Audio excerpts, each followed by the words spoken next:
kelima ingin mempresentasikan tentang manajemen dan organisasi. Sebelum itu, saya akan memperkenalkan anggota kelompok saya. Saya sendiri sebagai moderator, Nabila Darmaningsih, dan Salsabila, Lupiana, Aksal, dan Lutfi. Baik, yang pertama akan dijelaskan oleh Salsabila. Pada Salsabila dipersilakan. Baik, saya akan menjelaskan materi 1. Pertanyaannya, manajemen bermakna mengatur. Jelaskan apakah yang diatur.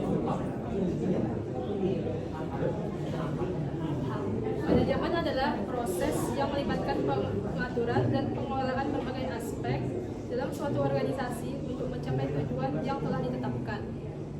Berikut adalah beberapa hal yang diatur dalam organisasi dan manajemen. 1. Perencanaan atau planning adalah pendefinisian sasaran dan penetapan strategi untuk mencapai tujuan tersebut. 2. Pengorganisasian atau organisasi adalah penataan dan pengaturan berbagai aktivitas kerja secara terstruktur untuk mencapai sasaran organisasi. Yang ketiga adalah penggerakan atau mobilisasi sumber daya, adalah menggerakkan dan mengkoordinasikan sumber daya manusia, uang, bahan, mesin, dan metode untuk mencapai tujuan. Selanjutnya adalah pengawasan atau controlling, pengawasan, penilaian, dan koreksi terhadap kinerja seseorang dan hasil pekerjaannya untuk memastikan bahwa organisasi telah tercapai. Unsur-unsur manajemen juga melibatkan pengelolaan berbagai unsur yang penting untuk mencapai tujuan. Unsur-unsurnya diantaranya adalah manusia, uang, bahan, mesin, metode, dan pasar. Sekian dari saya. Baik, saya akan menjelaskan pertanyaan kedua. Jawaban pertanyaan kedua. Man, money, machine, material, dan method atau 5M disebut sebagai sumber daya organisasi. Mengapa demikian? Adakah sumber daya lain yang perlu ditambahkan? Jawabannya, man, money, material, machine, dan method atau 5M adalah 5 unsur manajemen yang menjadi landasan pengelolaan bisnis.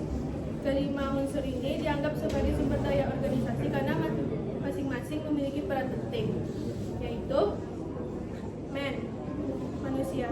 Sumber daya manusia atau SDM sangat penting untuk kemajuan dan perkembangan sebuah usaha. SDM dapat berupa tenaga kerja. Yang kedua, money atau uang.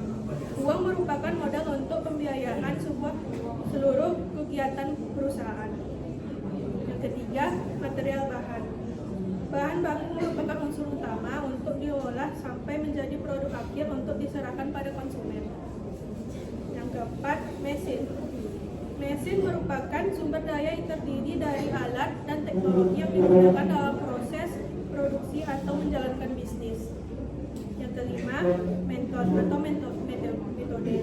Metode juga merupakan hal yang penting dan krusial untuk menjadi landasan dari berdirinya suatu usaha. Dan selain 5M, ada sumber daya organisasi lain yang perlu ditambahkan, yaitu market pasar. Market atau pasar merupakan sasaran konsumen dari sebuah bisnis. Tanpa pasar, bisnis hanya akan menghamburkan modal tanpa memperoleh penghasilan. Oleh karena itu, mempelajari pasar sangat penting untuk dilakukan untuk membuat strategi pemasaran yang tepat dan optimal. Sekian dari saya. Selanjutnya yang ketiga akan dijelaskan oleh saya sendiri. Jelaskan mengapa dalam organisasi harus ada manajemen. Tujuan utama manajemen adalah menciptakan lingkungan yang memberdayakan karyawan untuk bekerja efisien dan produktif. Struktur organisasi yang solid memandu karyawan dan menetapkan nada serta fokus pekerjaan mereka. Manajer terlibat dalam penerapan dan evaluasi struktur. Selanjutnya soal nomor 4 akan dijelaskan oleh Aksal.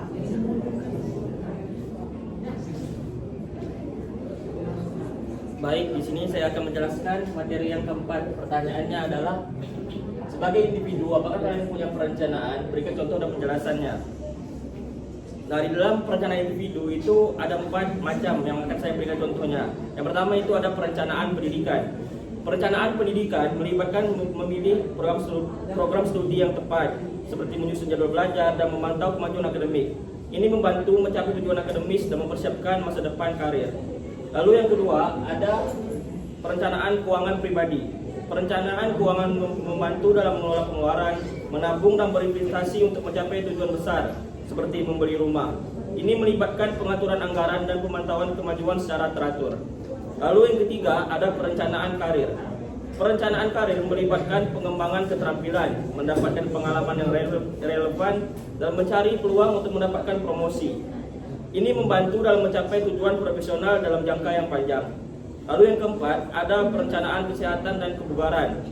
Perencanaan kesehatan melibatkan pembuatan rencana latihan dan diet yang teratur, serta pemantauan kemajuan. Ini membantu dalam mencapai tujuan kebugaran dan menjaga kesehatan tubuh. Lalu yang kelima, ada perencanaan liburan. Perencanaan liburan melibatkan memilih destinasi wisata, menetapkan anggaran, mempersiapkan dokumen perjalanan, dan membuat jadwal aktivitas. Ini membantu memastikan liburan berjalan lancar dan sesuai dengan harapan. Dari kelima yang saya sebutkan tadi, yang termasuk perencanaan individu, itu merupakan perencanaan individu yang efektif untuk memungkinkan Anda untuk menetapkan tujuan yang jelas, merencanakan atau merencanakan langkah-langkah yang diperlukan, dan memantau kemajuan untuk mencapai hasil yang diinginkan. Selanjutnya, soal yang kelima akan dibahas oleh Lutfi. Kepada Lutfi dipersilakan. Baiklah, saya di sini akan menjelaskan pertanyaan nomor 5. Sebagai pemimpin bertugas menggerakkan, menurut kalian bagaimana cara adoptif menggerakkan orang-orang dalam organisasi? Menurut kami, cara adoptif untuk menggerakkan orang-orang dalam organisasi dapat dicapai bila 6 elemen ini bisa dicapai dengan baik bagi seorang pemimpin, yaitu yang pertama, mengenali kelebihan serta kekurangan dari anggota organisasi. Seorang pemimpin haruslah mampu mengenali kelebihan serta kekurangan dari setiap anggotanya agar dapat meningkatkan performa dari sebuah organisasi. Yang kedua ialah menyebarkan energi positif kepada setiap anggota organisasi. Energi positif akan menjaga pikiran dan mentalitas anggota tetap fokus pada hal yang positif dalam memotivasi. Yang ketiga adalah menentukan tujuan yang jelas. Setiap anggota organisasi butuh tujuan untuk dicapai. Ketika anggota organisasi diberikan arahan dan tujuan, maka mereka akan merasa melakukan sesuatu yang memiliki kontribusi terhadap tujuan organisasi. Yang keempat adalah memberikan kepercayaan kepada orang lain dalam bentuk delegasi. Pendelegasian pekerjaan yang tepat dan efektif akan membuat anggota organisasi mempunyai wewenang untuk menyelesaikan tugas. Yang kelima adalah apresiasi setiap anggota organisasi yang berprestasi. Setiap anggota organisasi tentunya ingin mengerjakan tugas sebaik-baiknya. Sebagai seorang pemimpin, murahlah dalam mengapresiasi anggota organisasi Anda, maka niscaya mereka akan bekerja dengan sangat baik. Yang keenam adalah komunikasi. Komunikasi merupakan proses penyampaian atau penerimaan pesan dari satu orang kepada orang lain, baik secara langsung maupun tidak langsung, tertulis maupun lisan.